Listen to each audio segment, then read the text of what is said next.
Okay, after all three of the T-harness's plugs have been plugged into the vehicle, and the vehicle's plugs plugged into the T-harness, you're ready to activate the system.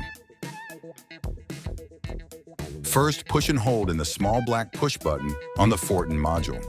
While still holding in the button, plug in just the harness's small black 4-pin plug.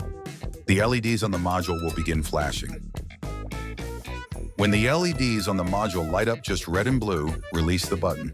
Now you can plug in the remaining 3 plugs to the module. The module is now activated and ready to be programmed to your vehicle. You're going to need 2 keys to your vehicle. Designate either one of your keys to be key number 1. Using the designated first key, turn the ignition on for either 3 seconds, 3 key chimes, or until the dash cluster security light turns off. Then turn the ignition off and remove the first key. Now within 5 seconds, insert the second key and do the same thing.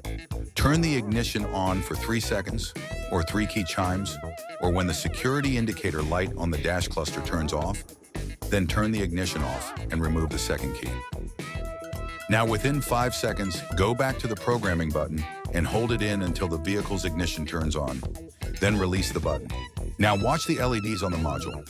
Just the red LED will flash 10 times, then just the blue LED will begin flashing rapidly, and the vehicle's ignition will automatically turn off. The system has now successfully programmed to the vehicle, and you're now ready to test remote start activation. Testing remote start activation. First, close all the vehicle's doors.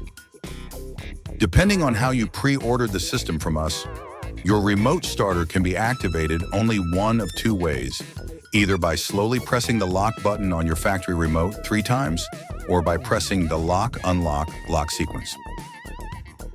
Once it remote starts, let it test run for at least 30 seconds. Then you can shut it down the same way you activated it, or by stepping on the vehicle's brake pedal. All right, you're all set. Button it up, stay warm or cool down, and enjoy the luxuries of having a remote starter installed on your vehicle that you did yourself. We thank you for your purchase of one of our remote starter systems, or if you're interested in purchasing one, there's a link below to place your order. And if you have any additional questions or technical issues, you can leave us a message in the comments below or use the contact information provided at the bottom of every page of your installation manual. Thanks again, and enjoy your new remote starter system.